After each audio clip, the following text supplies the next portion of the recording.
अनुसार इस मंत्र में प्रार्थना की गई है ईश्वर से कि हे ईश्वर, स्वस्ति पंथानुचरेम, हम कल्याण के मार्ग पर चलें। जैसे सूर्य और चंद्रमा अपनी अपनी गति में चल करके जगत का कल्याण करते हैं, ऐसे ही हम पुनर्दत्ताग्नता जानता संगमी में हम लोगों को दान करते रहें, पापों से बचे रहें और एक साथ चलें।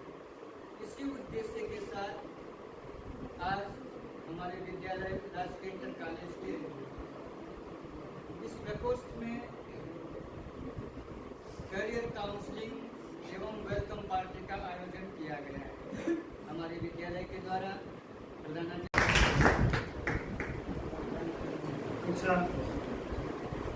दसवीं पास होकर जो 11 में आए हैं उन बच्चों के लिए बहुत बहुत बधाइयाँ।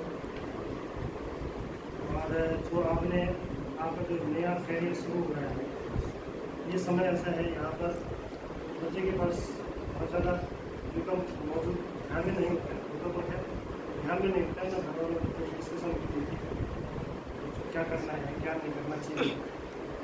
समय यही है जब आप अपना रास्ता चुनते हैं कि मुझे किधर जाना है।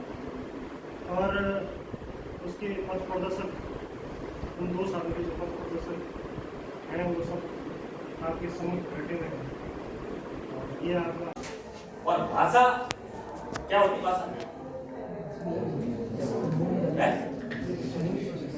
बातों का आदान प्रदान। भाषा का मतलब मीडियम ऑफ एक्सप्रेशन। भाषा मतलब मीडियम ऑफ एक्सप्रेशन, यानी कि अभिव्यक्ति का साधन है। एक दूसरे की बातों को जानने का, सोचने का, समझने का क्या है वो मेथड है। That is called language. उसको क्या बोलते हैं? भाषा बोलते हैं ना, ताकि हम आपको समझ सके और आप हमें। तो मेरे जो कहने का जो मेन जो थीम है मेरी, कि आप कोई भी सब्जेक्ट चूज कर रहे हैं तो उस पर आपका जो है एक फोकस होना चाहिए, और उस फोकस को मद्देनजर रखते हुए आपको उस सब्जेक्ट का टाइम टेबल ही फिक्स करना। हमने कई बार कहा है, स्कूल क्लासों में भी कहा है कि you should have a time table at your in your sleeping room. आपके जो जहाँ पर आप सोते हैं, जहाँ पर आप स्टडी रूम है जो भी है, वहाँ पर आपका टाइम टेबल होना चाहिए। है आपके सिराने पे, आपके बेड पे कहीं पे टाइम टेबल लगाए है? नहीं लगा। तो हम वो कुछ मोटिवेट से ही बन सके, या कोई गार्डनशिप में कमी रह जाती है, या हम लोगों में कमी रह जाती है, जिसके कारण आप लोग, लेकिन ऐसा कुछ नहीं है। अभी आप सब कुछ कर सकते हैं, आप पे असीम संभावनाएं और असीम शक्ति आप पर विराजमान है। आप सब कुछ कर सकते हैं, सिर्फ डेस्टिनेशन एक जरूर है। लक्ष्य 4 नहीं होते, उसकी भेदक एक ही लक्ष्य होना चाहिए, एक ही डेस्टिनेशन होना चाहिए, टारगेट एक होना चाहिए। अगर हम आगे 100 टारगेट हो जाएंगे तो तब हम उसको भेद नहीं सकते। लक्ष्य हमें अभी से निर्धारित करना है कि हमारा लक्ष्य एक ही है कि भाई मुझे डॉक्टर बनना है, मुझे इंजीनियर बनना है, मुझे एजुकेशन बनना है, एजुकेशन में जाना है। ये कौन से क्षेत्र में? जीवन की मुख्य कड़ी हाई स्कूल से शुरू होती है कि किस प्रकार अब आपने अगला जीवन आपने यापन करना है। आपकी फर्स्ट स्टेज शुरू हो चुकी है हाई स्कूल से। जीवन की जो फर्स्ट स्टेज है वो हाई स्कूल से शुरू होती है। कि अब आपको फर्स्ट ईयर में आपको सोचना पड़ेगा कि मुझे कौन सा रास्ता अपनाना है। आपका रास्ते आने शुरू हो गए। अभी तक आपका एक ही मुख्य मार्ग था, लेकिन अब मार्गों के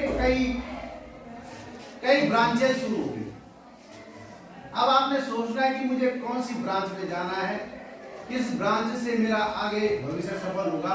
इस बारे में सभी गुरुजनों से जानकारी हासिल कर आप उस मार्ग की ओर जाएंगे जिसमें आप भविष्य में जीवन भर सफल हों। यहाँ पर मैं ज्यादा वो नहीं दूंगा, मैं केवल यही कहूँगा कि अभी आपका भविष्य आज फर्स्ट ईयर से शुरू हुआ। कौन सा आपने लक्ष्य चुनना है? आप क्या इंजीनियरिंग लाइन में जाना चाहते हैं? आप क्या डॉक्टर बनना चाहते हैं? आप क्या एजुकेशन में जाना चाहते हैं? आप क्या कला मार्ग में जाना चाहते हैं? कला से बहुत बड़ा जो है आर्टिस्ट बनना चाहते हैं?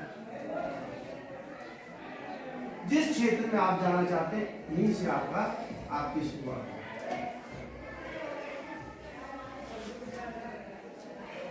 इसके लिए आपने तन मन धन से अपनी तैयारी करनी है और अपने भविष्य के बारे में सोचना। तन मन धन से अपनी तैयारी करनी है और अपने भविष्य के बारे में सोचना।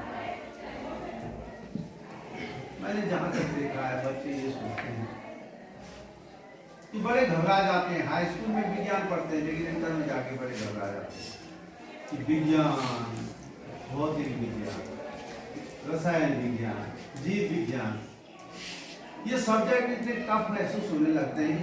लेकिन हम देख रहे हैं कि भविष्य में संस्कृत भाषा का भी बहुत बड़ा स्कोप होने वाला है।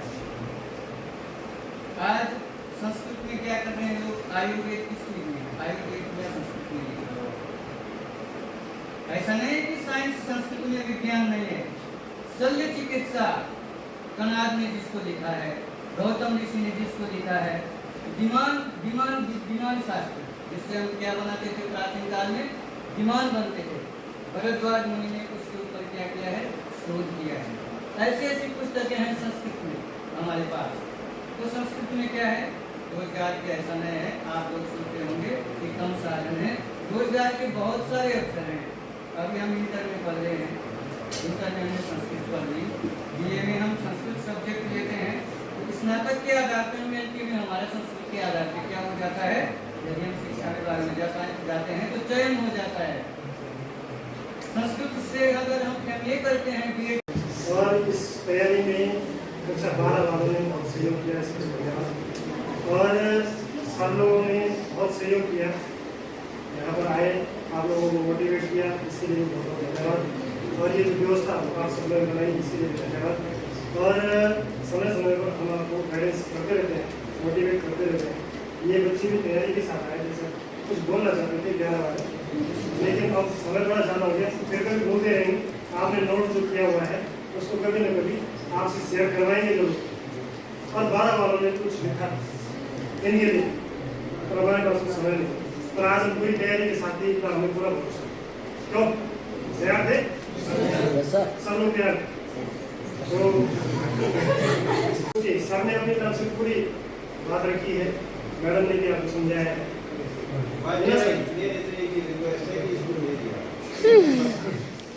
और काफी अच्छे मतलब क्लास टीचर से आप मिले हैं।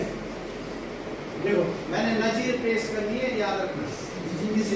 मम्मी पापा के बाद स्कूल में जो गार्जियन होते हैं, जो कई बार हम कह चुके हैं कि वो कौन होते हैं? Class teacher. कोई भी समस्या हो तो स्कूल में जब कभी प्रधानाचार्य जी बोलते हैं कि भाई तुम्हारा जूता नहीं है, तुम्हारी ड्रेस नहीं है, तो बेइज्जती किसकी होती है? सबसे पहले क्लास टीचर की होती है। और क्लास टीचर का तुम नाक ऊंचा रखना चाहते हो तो प्लीज बिना बोले इसको मेंटेन करने की कोशिश करें। ध्यान रखना, तुमने दादाजी की तरह नहीं रखी। हालांकि ज्योग्राफी में कई स्कोप है, हम क्लासों में समझने पर डिस्कस करते रहेंगे। इसके लिए धन्यवाद।